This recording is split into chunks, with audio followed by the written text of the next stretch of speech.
본 방송에서 제공하는 투자 정보는 투자 판단에 대한 조언입니다. 방송에서 제공하는 주식의 가치, 가격 상승 및 가격 하락에 대해서는 방송사에서 보장하지 않습니다.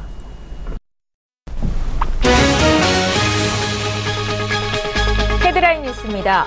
지난 주말 미국 뉴욕 증시에서 3대 주요 지수는 기업들의 실적 호조에 사상 최고치를 경신했습니다. 뉴욕 증권거래소에서 다우존스 지수는 전장보다 0.89% 상승한 25,803.19의 거래를 마쳤고 S&P 500 지수는 0.67% 높은 2,786.24에 기술주 중심의 나스닥 지수는 0.68% 오른 7,261.06에 장을 마감했습니다.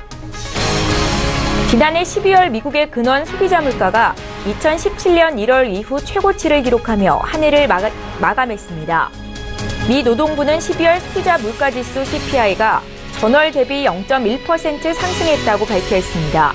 월스트리트저널 조사치도 0.1% 상승이었습니다.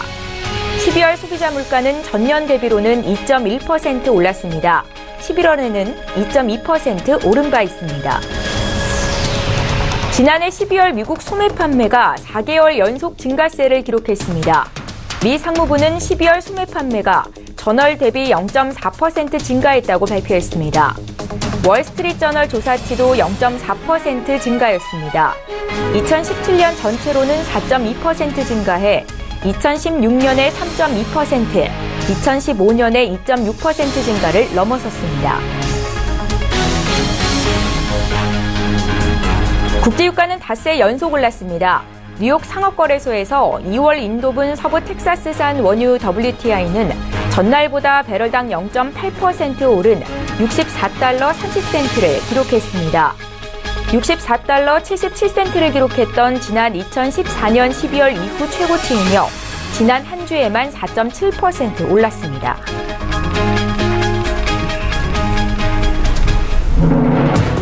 시청자 여러분 안녕하십니까? 출발 증시와이드 1부 시작합니다. 최은정입니다. 지난 주말 미국 뉴욕 증시 3대 지수가 종가 기준으로 또 사상 최고치를 경신해냈습니다. 사상 최고치로 출발한 이후로 장중의 상승폭을 늘려갔는데요. 일부 금융기업들의 실적이 시장의 예상치를 웃돌았고 또 지난해 4분기 기업들의 실적 개선에 대한 기대감을 높인 것이 투자 심리를 호전시켰습니다. 15일 미국 뉴욕 증시는 마틴 루터킹 데이를 맞아서 휴장하는데 역시 참고하시면 좋겠습니다. 자, 지난주 마지막 거래일 국내 증시도 살펴보죠. 코스닥 지수의 상승세가 두드러졌었습니다. 정부의 코스닥 시장 활성화 정책에 따라서 지난 금요일에 코스닥 지수는 873포인트로 거래를 마쳤는데 주간 기준으로는 5.4%나 수직 상승하는 모습을 나타냈습니다. 반면에 코스피 지수는 한 주 동안 0.04% 소폭 밀리는 모습을 보여줬고요. 종가는 2,496포인트로 나타났는데 특히 삼성전자를 중심으로 한 대형주들이 지지부진한 모습을 나타냈습니다. 자, 이번 주 국내 증시 움직임은 어떨까요? 국내 증시는 정책 모멘텀에 한껏 끌어올려진 코스닥 지수가 계속해서 이어질 것이다라는 기대감도 있고 코스피 역시 2,500선 돌파를 나타낼 수도 있겠다. 안착을 시도해 볼 수 있을 것이다라는 기대감도 있습니다. 자, 오늘도 증시 일부 시간에는 영향을 미칠 이슈 분석을 도와드릴 거고요. 일부 시간 지금 본격적으로 시작하겠습니다.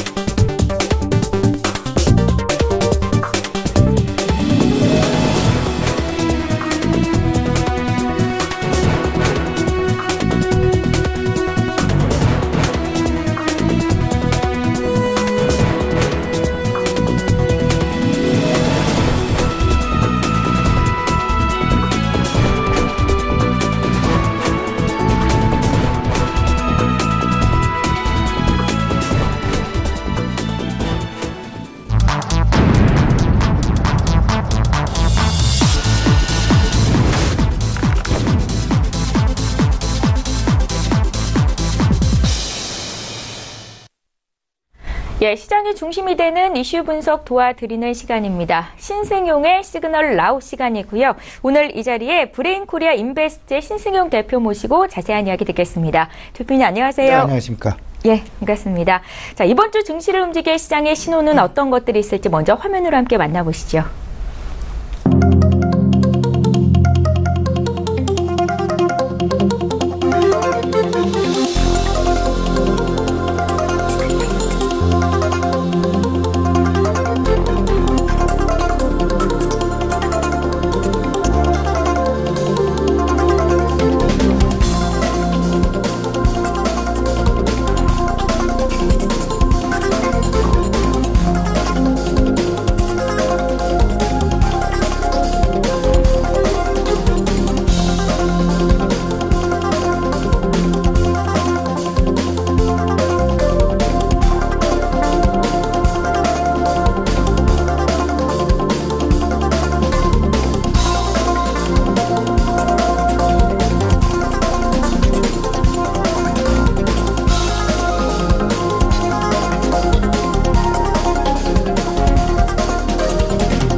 예, 오늘 알아볼 이슈 살펴보겠습니다.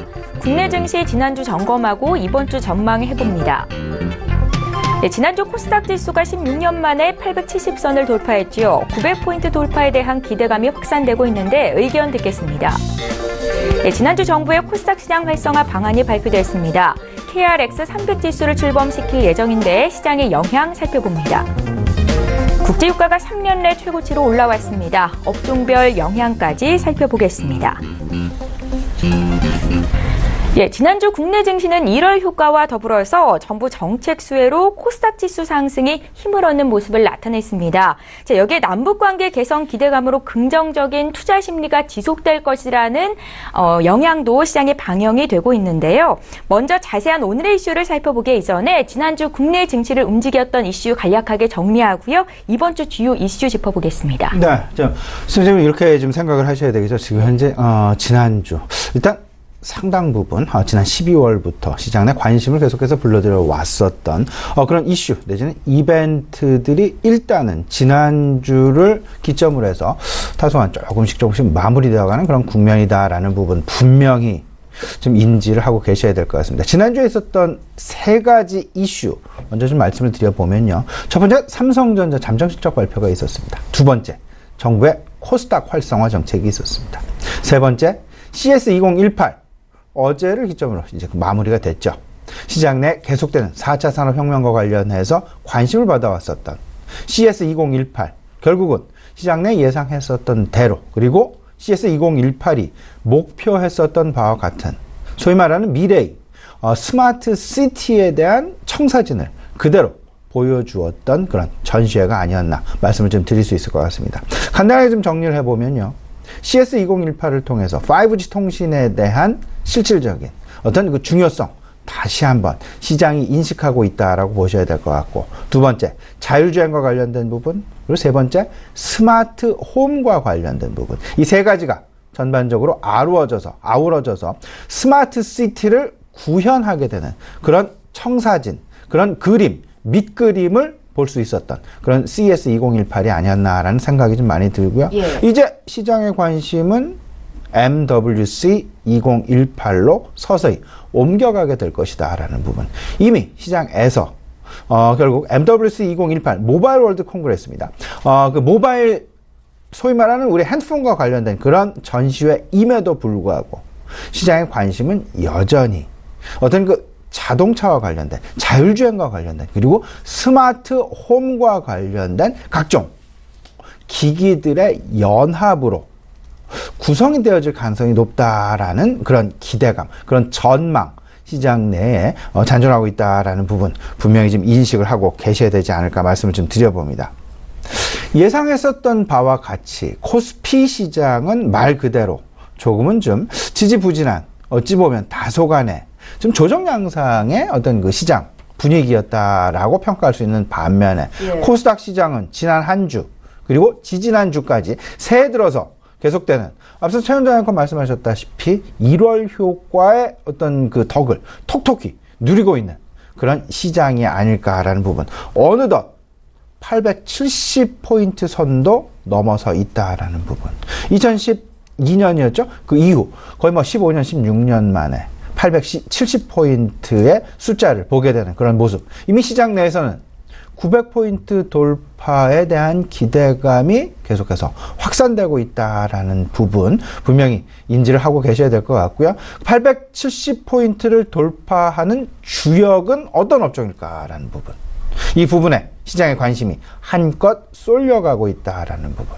그리고 여기에 더 나아가서 900포인트를 넘어서는 어떤 그 기대, 이 부분은 상당 부분 크다라고 보셔야 될 것 같고, 지금 현재까지 계속되어 이어져 왔었던 코스닥에 대한 모멘텀 부분, 이번 주에도 상당 부분 지속될 가능성이 높지 않겠느냐라는 그런 생각 좀 가져보게 됩니다. 결국에는 과거에 코스닥과 코스피의 양극화 현상이 이제는 역전이 되어서 코스피는 다소간 좀 지지부진한 모습의 지속, 하지만 코스닥 시장은 계속되는 모멘텀의 지속, 이 부분으로 인해서 코스닥 지수의 관성, 그 탄력은 계속되지 않을까라는 기대감 분명히 가져볼 수 있지 않나 말씀을 좀 드려보고요. 문제는 이제 그 코스피를 가지고 있는 투자자들과 코스닥을 가지고 있는 투자자, 제가 지난 연말부터 이런 말씀을 좀 많이 드려왔었습니다. 코스닥과 코스피 다소간 좀 투트랙 전략을 좀 써보자라는 말씀을 좀 드려왔었죠. 코스피는 실적 중심으로 결국 시장의 가장 아랫단을 받쳐주는 어떤 안전판 역할을 할 가능성이 높기에 굳이 나의 포트폴리오에서 제외시킬 필요는 없다. 하지만 실적을 중심으로 해서 그리고 밸류에이션을 중심으로 해서 계속 코스피 시장은 바라보자라는 말씀을 드려왔었고 현재도 드리고 있고요. 코스닥 시장은 소위 말하는 모멘텀의 시장이다.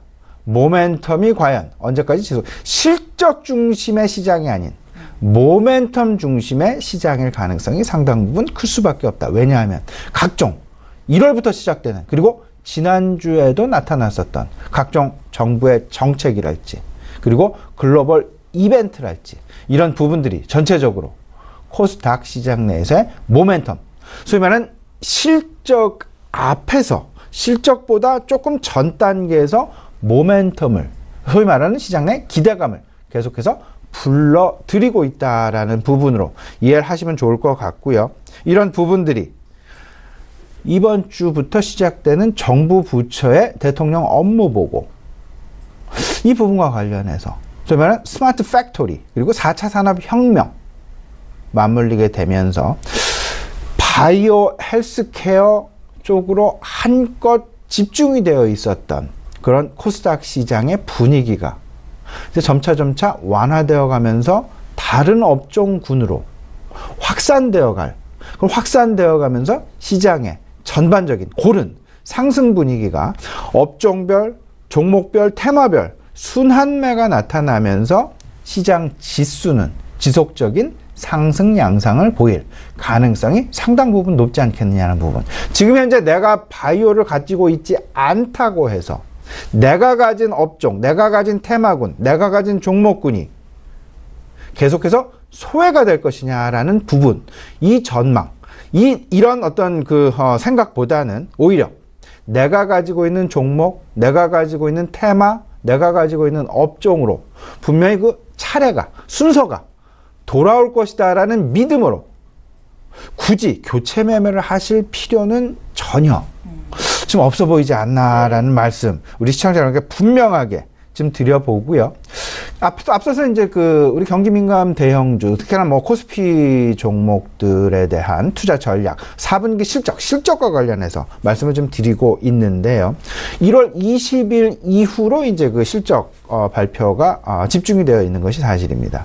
그러다 보니까 아마도 이번 주 초 시장은 여전히 코스피보다는 코스닥 쪽에 관심을 좀 많이 가져갈 쏠림 현상이 나타날 가능성이 크다라고 보셔야 될 것 같고, 이제 1월 20일 이후 이번 주말이죠. 그러니까 다음 주 초 정도부터를 생각을 하시면 될 것 같습니다. 다음 주 초부터 실적 중심으로 이제 그 경기 민감 대형주들의 어떤 그 실적 장세 부분에 대한 그런 관심 가져가시면 어떨까 싶습니다.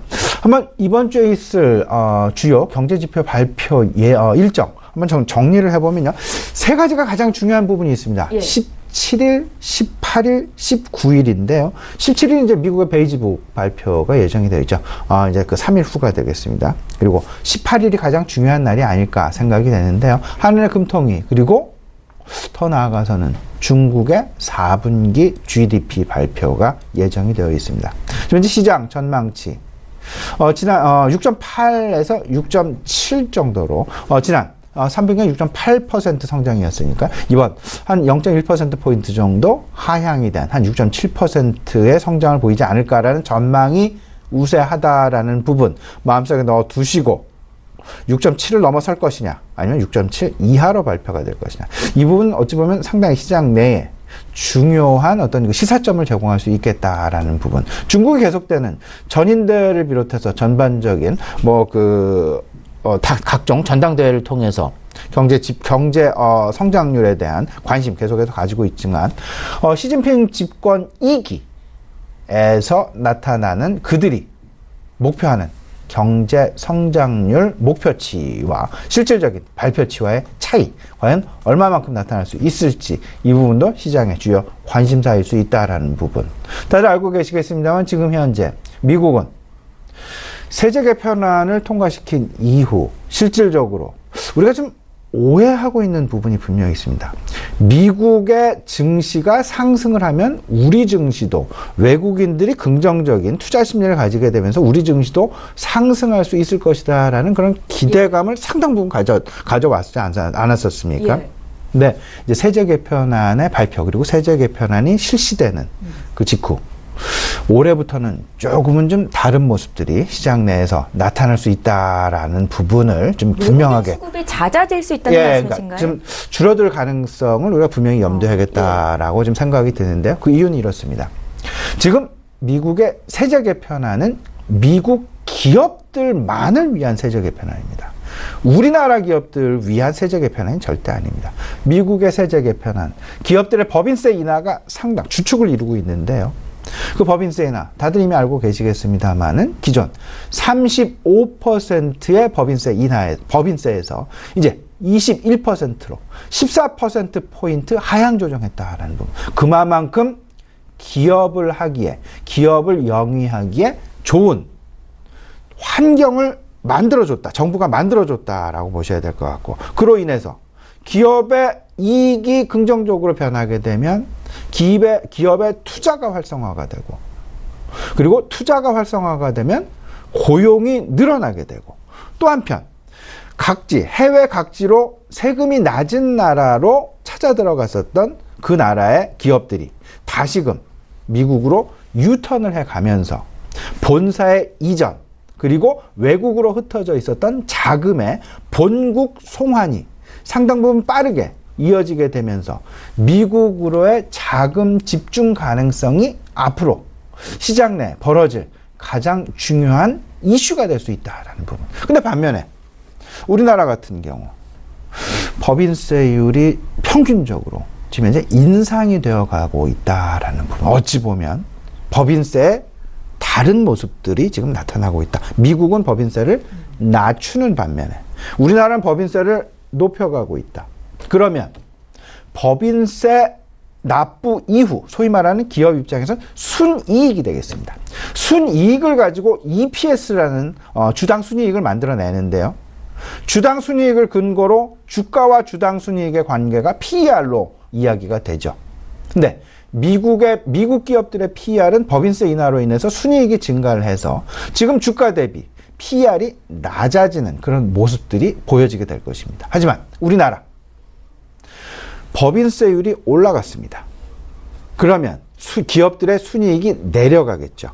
같은 돈을 번다 하더라도 세금을 더 많이 내니까 기업의 이익이 내려간다. 그러면 이익이 내려가면 PER이 그만큼 지금 주가 대비해서 높아질 수밖에 없는 그런 분위기. 그러면 밸류에이션으로, 소위 말하는 잣대를 밸류에이션으로 해서 외국 기업과 우리나라를 비교를 해본다면 외국 기업의 PER은 낮아지고 우리나라의 PER은 높아진다면 글로벌 투자자들, 우리나라 기업에 대한 주식을 매수하는 그런 성향이 나타나는 것이, 매력도가 높아지는 것이 아니라 오히려 미국 기업들에 대한 투자 매력도가 더 높아지게 되면서 미국의 주식시장의 3대 지수, 계속되는 어떤 지속적인 상승 내지는 기대감을 계속 가질 수 있는 반면에, 그렇다고 해서 외국인들이 우리나라 주식을 살 것이냐, 이 부분은 절대 우리가 고지고대로 생각을 해서는 안 될 것이다 라는 부분으로 분명히 이해해 두셔야 될 것 같고요. 이 부분이 결국에는 지금 현재까지는 달러화의 약세가 그나마 이 부분을 상당 부분 보전해 주고 있는 그런 모습으로 나타나고 있지만, 대다수의 환율 전문가들 전망하고 있기에는 1,050원 정도를 어떤 그 바닥으로 해서 다시 상승 반전할 가능성이 상당 부분 높을 것이다 라는 부분에 목소리가 한 군데로 모아지고 있다라는 부분을 좀 생각을 해본다라면, 결국은 모든 것이 다 지금 현재 다 공통적으로 글로벌 자금은 이머징 국가로 쏠려가는 것이 아니라 다시금 미국으로 회귀될 가능성이 높을 것이다 라는 쪽으로 인식을 해보시면서요, 제가 이 부분을 중국의 4분기 GDP 성장률과 맞물려서 지금 설명을 드렸는데요, 이 부분은 결국은 미국이라는 선진국의 대표주자와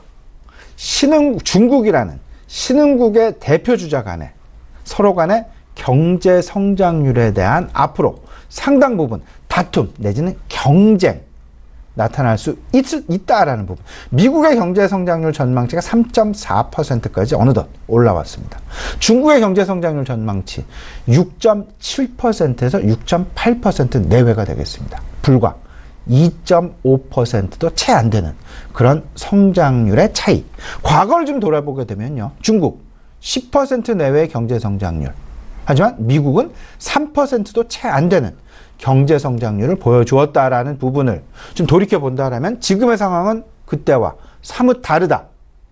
신흥국 중심의 어떤 그 경제가 활성화되고 고성장이 나타나는 그런 부분이 아니라 이제 선진국, 특히나 미국 중심의, 그러다 보면 글로벌 유동성의 쏠림 현상이 우리나라에 계속해서 머무는 것이 아니라, 그리고 우리나라로 계속 유입되는 것이 아니라 우리나라로부터 조금씩 빠져날 가능성도 분명히 우리가 염두에 놔야 될 것이다 라는 부분. 그러기에 코스피 시장의 그림, 코스피 소위 말하는 거래소 시장의 그림보다는 소위 말하는 외국인들로부터 조금은 좀 자유로운, 그리고 외국인 수급이, 외국인의 비중이 상대적으로 낮은 코스닥 시장에 대한 매력도가 한껏 증가되어 가고 있는 것이 지금 현재 두 양 시장의 모습일 것이다 라는 쪽으로 한번 우리 시청자 여러분들 곰곰이 평가를 좀 해보시는 것 어떨까 말씀드립니다. 예, 길게 봤을 때 미국 증시가 사상 최고치를 경신하고 있다라고 해서 국내 증시 상승으로 이어질 것이다, 이렇게 단순하게 해석할 수만은 없는 상황이다라는 말씀이셨는데요.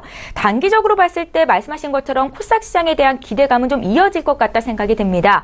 이번 주 뭐니뭐니 해도 코스닥 시장의 상승 랠리가 지속될 것인가, 이 여부가 가장 큰 관심사가 아닐까라는 생각이 드는데요. 1월 효과에 더불어서 정부의 코스닥 시장 활성화 방안까지 그 모멘텀이 이어지면서 시장 내에서는 코스닥이 900포인트도 돌파할 수 있을 것이다라는 전망이 있습니다. 어떻습니까? 저도 개인적으로 900포인트 돌파 그렇게 어렵지 않을 것 같습니다. 950포인트까지도 단기간에 가능하지 않을까라는 기대 지금 가져보게 되는데요. 네. 분명히 충분히 가능한 그런 기초 체력 가지고 있다라는 생각입니다. 일단 시장 내 지금 현재 이야기되고 있는, 시장 내 회자되고 있는 논란, 그 노이즈, 생각을 해보면 한 두 가지 정도로 요약이 될 수 있겠죠. 코스닥이 계속해서 상승 랠리를 펼쳐나갈 것이냐, 아니면 다시금 코스닥 지난 12월 달에 봤었던 좀 급등한 반면에 급락하는 그런 모습을 보여줬던 것과 마찬가지로 조금 좀 숨고르기 양상에 진입하는 것이 아니냐라는 그런 우려감. 이 두 가지가 지금 현재 다소간 팽팽히 맞선다라기보다는 코스닥 시장의 모멘텀 지속에 조금은 더 목소리가 좀 모아지고 있다라고 보셔야 될 것 같고, 두 번째 이슈는 이겁니다. 코스닥이 그러면 상승을 계속한다라면 지금 현재와 같은 바이오, 헬스케어 업종이 주도를 하면서 지속적인 상승을 보여줄 것이냐, 소위 말하는 코스닥 내 바이오 헬스케어 쏠림 현상이 더 집중될 것이냐, 아니면 이러한 쏠림 현상의 완화가 나타날 것이냐라는 어떤 그 시장 내 그 이슈가 있습니다. 근데 저는 뭐 첫 번째 부분은 앞서서 말씀을 드렸습니다만 코스닥의 어떤 그 계속되는 모멘텀, 지속될 가능성이 높다라는 쪽에 저 역시 생각을 같이 하고 있고요. 예. 다만 두 번째 부분, 바이오 솔림 현상이 계속 더 심화될 것이냐 아니면 완화될 것이냐, 저는 완화될 쪽에 조금 더 생각을 좀 가지고 있습니다. 왜냐하면 밸류에이션이라는 문제를 우리가 절대 간과할 수는 없습니다. 밸류에이션, 지금 현재 셀트리온 3인방의 기본적인 시가총액이 이미 시총 2위인 현대차 그룹의 시총을 넘어섰다라는 이야기가 나왔다. 근데 소위 말하는 실질적인 기대감, 이 기대감과 실물 자산과의 어떤 그 근거, 이런 부분을 좀 생각을 해보면 과연 그 시가총액이 모든 것을 대변할 수 있을까? 저는 기대감은 어찌 보면 한순간에도 사라질 수 있다라는, 전혀 근거가 없는 부분은 아니지만 조심하실 필요는 분명히 있어 보인다라는 말씀을 좀 드려봅니다. 그러기에 투자 전략, 오히려 바이오 헬스케어, 제약, 짧게 끊어가는 전략 필요해 보인다. 하지만 밸류에이션이 좀 낮은 업종, 낮은 종목군, 소위 말하는 내가 순환매 양상 속에서 생각을 해보면 소외 종목군들은 오히려 밸류에이션 관점에서 시장 대비해서 낮다라면 얼마든지 시장보다, 아니면 시장과 비슷한 그런 밸류에이션을 주가가 상승을 할 수 있다라는 그런 믿음 분명히 가져보시면 어떨까라는 말씀을 좀 드려보고요. 지금 현재 미국 증시와 우리 증시의 차이점 한 가지를 딱 말씀을 좀 드려보면요. 미국 증시는 지금 현재 동시에 4분기 실적 시즌이 진행이 되고 있습니다. 이건 같은 부분이다라고 보셔야 될 것 같고, 다른 부분 딱 이겁니다. 미국은 세제 개편안에 대한 기대감, 모멘텀이 미국 시장에 있는 반면에 우리 시장에는 코스닥 활성화 모멘텀이 있다. 미국 시장은 세제 개편안의 모멘텀이다. 우리 시장은 코스닥 활성화 정책의 모멘텀이다. 양 시장 모두 정부 정책과 관련된 정부 정책발 모멘텀인데 그 정부 정책의 종류가 조금 다르다라는 쪽으로 분명하게 이해를 하셔야 될 것 같습니다. 미국은 세제 개편안의 기대, 우리는 세제 개편안의 기대라는 게 없죠. 오히려 정부에서 수급을 개선을 하고, 수급을 개선해 나가면서 기관 수급을 개선하고, 외국인 수급 개선이 아닙니다. 기관 수급을 개선하고 연기금 수급을 개선하려는 그런 모습들을 보여주면서 코스닥 시장의 수급 개선을 전반적으로 이끌어내면서 코스닥의 안정화를 유도해 나가겠다라는 정부의 의지가 이번 코스닥 활성화 정책과 분명하게 맞물려 있다라는 부분 분명하게 지금 인식을 해놓고 계셔야 될 것 같고요. 여기서 이제 한중 갈등 해소 기대가 바로 평창 올림픽, 이제 최근 서울 곳곳을 좀 돌아보게 되면요, 지난 주말에도 봉화, 성화 그 이동 그와 관련해서 각종 교통 통제도 좀 이루어졌고요. 시장 내 그리고 우리 그 실생활 내에서 바로 이제 느껴지게 되는 평창 올림픽 분위기 그대로 지금 느껴지게 되는데요. 이 부분 평창 동계올림픽을 통해서 결국은 그러니까 북한과의 갈등 해소가 결국은 중국과의 사드 갈등 해소로 이어지게 될 것이다라는 그런 기대감 여전히 잔존하고 있다라는 부분. 그리고 더 나아가서 이제 18일입니다. 제2 여객 터미널이 인천에서 이제 개항을 하게 되죠. 이와 관련해서 분명히 우리 여행과 관련된 모멘텀 분명히 나타날 수밖에 없다라는 부분 분명히 지금 인식을 하고 계셨으면 어떨까, 좀 도움이 되지 않을까 말씀을 좀 드려봅니다. 자, 정부의 코스닥 활성화 정책에 대해서 조금 더 구체적으로 들어보겠습니다. 정부는 KRX300 지수라는 새로운 벤치마크 지수를 도입하겠다라고 했는데 구체적으로 어떤 효과가 있을까요? KRX300 상당히 중요한 부분이 되겠습니다. 예. KRX300이라는 벤치마크 지수를 도입을 하게 되면 이제 시장 KRX300 다들 알고 계시죠? 그 코스피 시장에서 한 230개 종목, 그리고 코스닥 시장에서 한 60에서 70개 종목, 이게 편입을 시켜서 통합 지수를 만들어낸다. 그러면 코스피 지수와 코스닥 지수와 비슷한 지수다라고 보시면 될 것 같고요. 이 KRX300이 도입이 되게 되면 이와 관련된 각종 ETF, 각종 선물, 옵션까지 아우르게 되면서 이제 이를 기준으로 한 어떤 그 펀드의 출시가 본물을 이루게 될 것이다라는 부분. 그렇게 되면 여기에 편입이 되는 종목들, 여기에 편입이 되는 종목군들을 중심으로 해서 수급 개선이 상당 부분 나타날 수밖에 없지 않겠냐.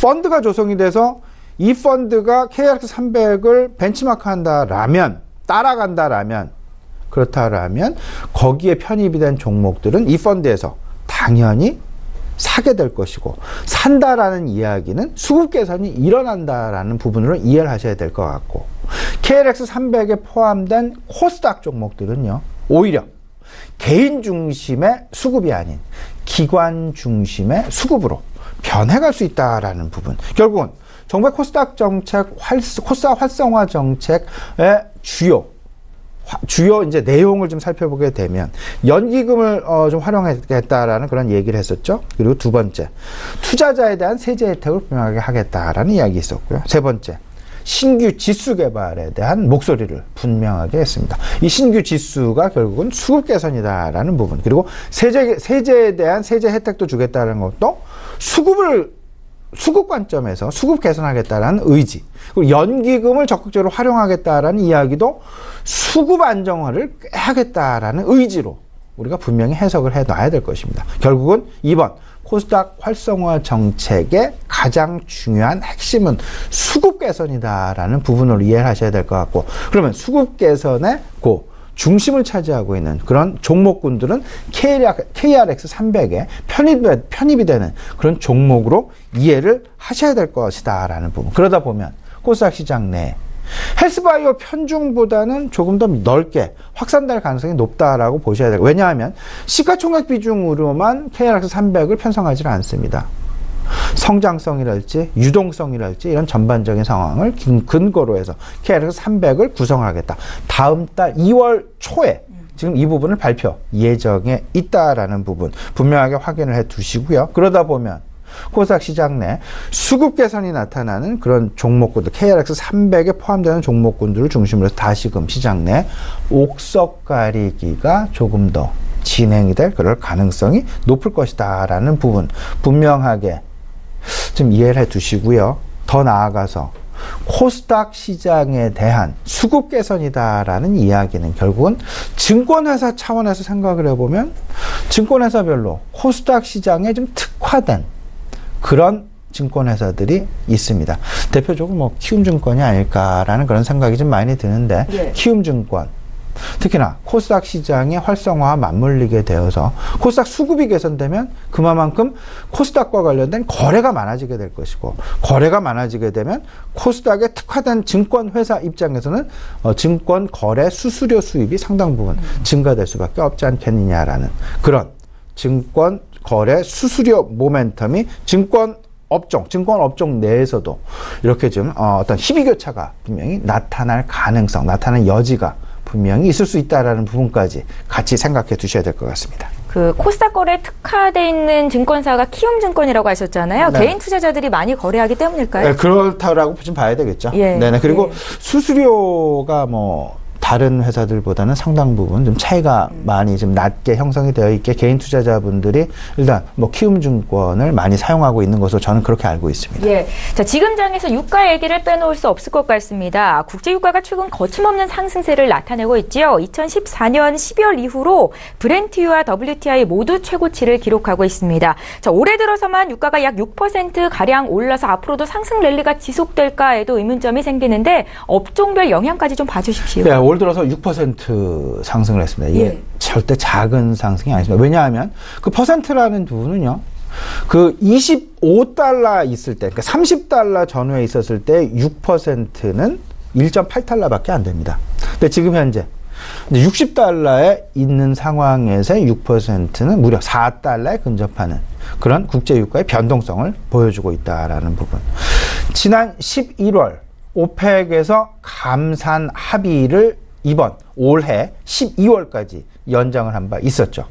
두 차례 추가 연장을 해보이면서 일단 공급단은 상당 부분 안정이 되었다라는 거. 여기에 이제 소위 말하는 수요단의 증가가 계속되는 기대, 이런 부분들로 인해서 지금 현재 국제유가의 상승이 어느덧 65달러 선까지 지금 넘나들고 있다라는 부분으로 분명하게 인식을 하셔야 될 것 같고, 이 이야기는 그만큼 지금 현재 소비의 개선, 경기의 개선이 뒷받침되고 있기에 이런 국제 유가의 상승 상황들이 나타나고 있다라는 부분. 불과 1년, 2년 전이었습니다. 최저가 WTI 기준으로 최저가를 보였던 시절이 26달러 시절이었죠. 예.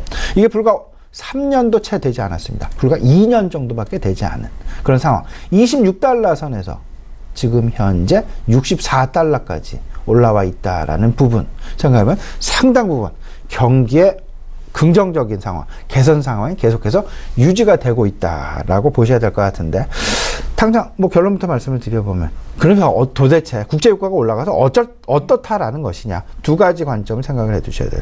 업종별 엇갈리는 상황을 분명히 생각을 해 놓으시게 첫 번째.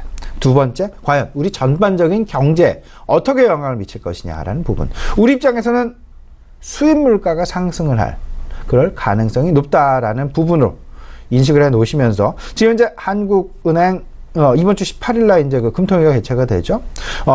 금통위에서 이제 그 소위 말하는 디플레이션에 대한 우려감보다는 이제 인플레이션을 생각을 하기에 어디 보면 그들의 긴축 통화 정책의 어떤 그 힘을 조금 더 실어줄 수 있는 그런 근거로 분명하게 작용할 수 있다라고 보셔야 될 것 같고, 업종별 정유와 화학은 긍정적, 하지만 항공과 운송은 부정적.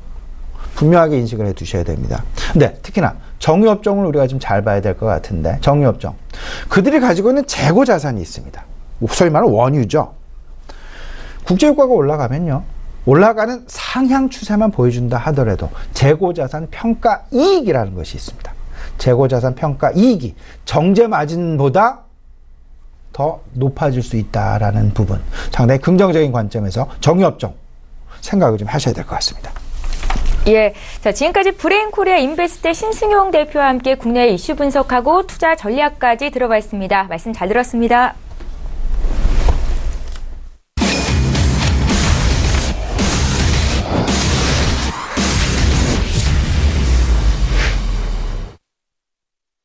예, 이번에 국내외 선물 시장 투자 전략 짜보겠습니다. 오늘도 선재 트레이더의 선물 하이킥 진행해 볼 거고요. 선재 트레이더 화상으로 연결해 볼게요. 안녕하세요. 네, 안녕하십니까. 예, 반갑습니다. 네. 예, 오늘도 국내 시장 선물 투자 전략부터 좀 여쭤볼게요. 네, 우선은 지금 저번 주에 325지수, 우리가 323지수까지 매도 추세를 열기로 했었었고요. 그 다음에 매도가 그렇게 급하게 빠지지 않아서 325.50, 그 다음에 324.60부터 매수로 돌리자 이렇게 했었었는데요. 제가 금요일날도 오전 방송밖에 할 수가 없어서 익절을 잡고 마무리를 짓고 나서 추가적으로 홀딩하라 말씀드렸는데, 중간에 코스닥 지수 엄청나게 반등을 주면서 다시금 시가 부근으로 뛰어 올라오는 모습이었습니다. 그래서 오전에 리딩 시작하면서 확인해 봐야 되겠지만 익절이 되셨던지 아니면 일부 익절만 하고 들고 계실 것 같은데요. 오늘 예상은 그렇습니다. 우선은 이 중간 구간에서는 손을 대지 않을 거고요. 326지수 지지력에 330지수 반등 예상을 하고 가지 않을까 이렇게 보고 있고요. 329 초반 지수부터 330 지수 오늘 저항을 예상을 하고 있습니다. 아마도 329 지수 초반부터 330 지수 초반을 말씀드리는 거죠. 그래서 이 구간에서의 매도 전략, 그 다음에 여전히 하단부는 추세 하단부까지 열고 공략을 할 생각이고요. 삼성전자는 제가 최고가에서부터 얘네들은 240만원, 그 다음에 236만원대까지 어차피 밀린다 해서 이 구간들 326만원대부터는 매수 전략도 펼친다는데, 저희가 선물지수가 좀 덜 온 상태고 주력으로 봤던 삼성전자 가격대는 거의 다 온 상태라서 제가 좀 체크를 했었어야 되는데 일정상 체크를 하지 못한 상황이었습니다. 여전히 323지수까지는 열고 보더라도 지금 매도 힘들이 그렇게 세지는 않기 때문에 여전히 쫓아가는 추격 매수로 돌려서 매매하거나 그 마중 나가는 매매보다는요, 매수는 기다렸다 324지수 부근 오면 할 거고요. 그 다음에 매도는 329지수가 넘어간 다음에 할 생각입니다. 한마디로 종가가 우리 전체 바운더리, 그러니까 전체 범위의 중간 구간에 놓여 있다 이렇게 볼 생각이고요. 오전에 너무 1, 20분 동안 움직임들이 없다 했을 때는 간단한 스캘핑 정도는 하겠지만 걔네들 지수 역시 326 지수 부근이 될 거고요. 그러니까 마중 나가서 보합 구간을 노린다면 한 이 구간이 되겠죠. 윗 구간도 아마 329 지수 부근이 될 거라고 봅니다. 그리고 가장 큰 추세로 볼 자리들은 아무래도 좀 더 열어놓는 자리들 330 지수부터 324 지수 얘네들을 롱포로 위아래 대응을 할 생각이고요. 그다음에 중간 자리는 326부터 329 지수 대응을 할 거다. 한마디로 종가 부근이 중심 자리일 가능성이 높기 때문에 쫓아가는 매매나 시가에서 0.5% 내외 왔다 갔다 한다 해서 방향성을 보는 것보다는 좀 더 오전장 기다렸다 대응하는 게 좋지 않을까 하고요. 그 다음에 지금 저가에서 많이 돌렸다 그래서 바로 지지력에 배팅 들어가려 한다면 무조건 걔네들은 분할 자리를 하나 선점해서 분할로 대응하시는 게 좋겠다. 뭐가 됐든 일봉상에서 크게 밀린 구간들 이 구간 내에서는 지지력을 우리가 확보하고 싸우기로 했기 때문에 여전히 지지력을 확보해서 매수 쪽으로 한번 싸워볼 생각이고요. 그다음에 지금 중간 매물대에서 지속적으로 튕기고 있는데 그렇다 해서 중간 영역에서 쫓아갈 필요는 없다 이렇게 말씀드리겠습니다. 그래서 시가 대응을 좀 보시고 나서 이 윗구간에서 매도, 아랫구간 매수를 좀 기다렸다가 이제를 잡고 대응하는 게 좋겠다. 그래서 당분간 이번 주는 이렇게 보합 형태다고 예상을 하고 나서 대응하는 게 아무래도 매매에 좋겠다. 그래서 큰 기대보다는 지표 있기 전, 그러니까 지표가 적극적으로 나오는 수요일 이전까지는 보합권 매매 전략이 유효하겠다 이렇게 보고 있습니다. 근데 국내 선물은 이렇게 보합 매매를 추천드린다 이렇게 말씀을 드리겠습니다. 네. 예, 국내 선물 시장 투자하시는 분들 위해서 구체적인 투자 전략 살펴봤습니다. 자, 15일 미국 뉴욕 증시는 마틴 루터킹 데이를 맞아서 휴장을 하게 되는데요. 해외 선물 쪽은 어떨까요? 구체적인 전략 짜주십시오. 네, 맞습니다. 그래서 저희 지수 쪽하고 미국 연관된 지수들은 좀 오늘 일찍 끝나겠죠. 이렇습니다. 저번 주 목요일부터 제가 좀 리딩 시간이 여의치 않아서 좀 오후에 많이 쉬었었는데요. 그때는 이런 전략이었습니다. 이제 우선은 달러 인덱스가 윗구간을 칠 때는 위에를 돌파하는지 조심해야 되는 입장이었고요. 아랫구간을 칠 때는 아랫구간 돌파에 대한 여력을 두면서 좀 조심해야 되는 입장이었습니다. 이미 무너진 상태에서도 쫓아가기도 개인들은 쉽지 않았을 거고요. 한마디로 다른 지수들은 고점을 지속적으로 갱신하고 있었던 입장이었겠죠. 그래서 목요일부터는 좀 조심히 매매를 하자 이렇게 말씀을 드렸었는데 추가적인 하방이 내려오면서 지금 달러 인덱스의 2017년 9월달 저가를 약간 깬 듯한 모습입니다. 오늘 오전에는 반등을 주고 있는데요. 아시아 유럽장이기 때문에 되돌림이라고 보시는 게 좋을 것 같고요. 우선은 유로 FX는 이렇습니다. 2017년 11월부터 상단부 추세 저항 역할을 했던 구간을 이미 12일날이라면 금요일이죠. 금요일날 이제 미장에서 돌파 안착을 하기 시작했고요. 유럽장부터 지지를 해주고 추가적인 이제 미장에서의 돌파가 있었죠. 자, 아시아 유럽장은 우선은 눌린 구간은 형성이 될 수 있을 거라고 봅니다. 윗꼬리 부분도 상당 구간 있고요. 단 마중 나가서 매도를 친다 해서 그렇게 소득이 있을 만한 자리는 아닌 듯 보이고요. 제가 일봉상에서 보면 일봉상에서는 한 이 구간들 보합 구간이 여전하다 이렇게 보고 있습니다. 그래서 추가적인 상방을 좀 더 열고 나서 매도 대응을 하는 게 낫고요. 지금 저번 주 ECB 테이퍼링에 대한 이슈가 약간씩 불거지고 그에 대한 시기 단축에 대한 가능성을 시사한 바가 있어서 그때부터 굉장히 유로가 강해진 상태고요. 그 입장에서 그 다음에 추세 상단부를 약간 돌파하는 상황입니다. 그렇다면 여전히 아시아 유럽장에서 고가를 갱신하면 미장이 약간 눌림이 유효할 것 같고요. 그 다음에 아시아 유럽장 보합을 뛰다 미장 때 추가적인 돌파가 있다면 아시아 유럽장 되돌림 보는 게 낫다. 한 계약으로도 30만 원에서 300 300달러에서 500달러 이상의 되돌림도 볼 수 있는 구간들이기 때문에 굳이 추세 매매보다는 애매할 때는 좀 쉬었다가 매매하는 전략들 유효할 거라 보고요. 그렇다면 예상점은 우선은 12840 한마디로 위에 추세 상단부로 여겨지는 이 윗구간까지를 추가적으로 열 생각이고요. 그 다음에 지지력은 121800입니다. 지지력은 121800 이 구간들 매물대라는 거죠. 한마디로 뚫기 전에 보합 구간들 매물대가 많이 형성됐던 중간 구간을 지지력으로 보고 매매할 생각입니다. 그래서 눌림이 있을 때는 아래 하단부 지지력에서 매수 배팅을 들어가겠지만 쫓아가는 매매는 차라리 자제하고 해외 선물 시장 여러 종목이 있기 때문에 다른 종목을 매매하시다가 좀 변동성이 있는 다음에 하시는 게 좋겠다. 한마디로 고가에서 고가를 높이는 해외 선물은 뭐 이런 장점들이 있습니다. 얘네들은 세 섹션이 있다고 말씀을 드렸었어요. 아시아 시장, 그 다음에 유럽 시장, 그 다음에 미국 시장이 있습니다. 그 다음에 얘네들이 서로 겹치는 시장, 총 6개의 섹션이 있다고 볼 수 있기 때문에 급등락에서는 항상 되돌림을 준다. 그래서 그런 것들 인지하시면서 매매를 하시면 크게 흔들림은 없을 거다 이렇게 말씀드리겠고요. 그 다음에 크루드 오일이 또 64달러를 안착 시도를 해서 안착을 했었습니다. 그리고 저희는 금요일 날은 이렇게 봤었어요. 63달러까지 다시 재차 확인하러 가는 거 본다. 그 전날 63.15까지를 목표로 1차를 드렸었고요. 그 다음에 다시 63.15는 다시 한번 확인하러 가는 걸로 보시라 하고 매도 관점을 드렸었고요. 그 다음에 얘네들이 완전하게 깨지면 62.5060대까지 무너진 다음에 매수로 돌려라 이렇게 말씀드렸는데 오후장이나 새벽장에 오질 못했었습니다. 그리고 다시 고가를 향해서 올라갔었죠.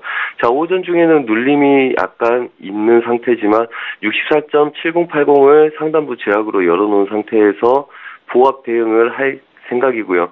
64달러는 우선 지지력으로 보고 매매 대응할 생각입니다. 우선 아래 저가들 2번이나 지지를 했기 때문에 아래 저가를 또 치러 간다는 건 깨겠다는 거겠죠. 그렇다면 깬다는 확신이 들지 않는다면 얘네들은 전체적인 보합권 중심 자리가 지지력이다. 확보를 하면서 싸우는 게 유효하다 이렇게 보고 있고요. 그 중에서 가장 강한 저항점들을 64달러 구간들을 우선 지지력으로 보합권 매매, 보합권 돌파 매매 시도할 생각입니다. 자, 그리고 마지막으로 골드입니다. 자, 골드 예상 저항도 13430 한마디로 추세 상단부 저항만 열어놓고 대응을 하겠다는 이야기입니다. 그 다음에 13360이죠. 한마디로 뚫었던 구간들 지지력을 확보해가면서 이 보합권 내에서 싸우겠다는 이야기고요. 한마디로 우리가 지금 보수적으로 보합권 내에서 싸움을 보는 이유는 달러 인덱스를 보면 좀 더 이해가 편하실 거라고 봅니다. 한마디로 달러 인덱스 지지가 되는지 추가적인 하방을 완전히 깨는지를 봐야 되기 때문에 추세 매매보다는 변곡의 가능성과 그 다음에 저항에서의 추가적인 가능성을 봐야 되기 때문에 좀 보수적인 입장 대응이 더 중요하겠다 이렇게 말씀을 드리겠습니다. 그래서 한 주의 시작인데 우선은 월요일 화요일 날 이런 그림에서 추가적인 추세 매매보다는 보합권의 되돌림 매매나 아니면 크게 밀렸을 때 지지력의 추세 매매를 추종하시는 게 좋겠다. 그래서 오히려 안 움직일 때는 좀 쉬었다가 변동성이 큰 이후에 방향성을 보고 추세인지 보합인지를 확정하고 나서 매매를 하는 게 좀 더 유익한 매매가 되는 한 주가 될 것이다. 이렇게 말씀을 드리겠습니다. 네. 예, 오늘도 말씀 잘 들었고요. 지금까지 선재 트레이더의 선물 하이킥 시간이었습니다. 고맙습니다. 네, 감사합니다. 예, 출발 증시와이드 1부 시간 여기서 마칩니다. 잠시 뒤 2부 시간에는 전문가들의 추천주를 공개해드리는 시간이 있고요. 동시에 시청자 여러분들 종목 상담도 도와드립니다. 건당 100원의 정보 이용료가 부과되는 샵 0082번으로 지금 참여해 주시면 되겠습니다. 저희는 잠시 뒤 2부 시간으로 다시 오겠습니다. 고맙습니다.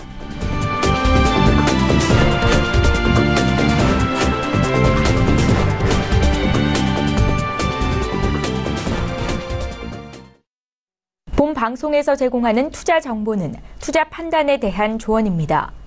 방송에서 제공하는 주식의 가치, 가격 상승 및 가격 하락에 대해서는 방송사에서 보장하지 않습니다.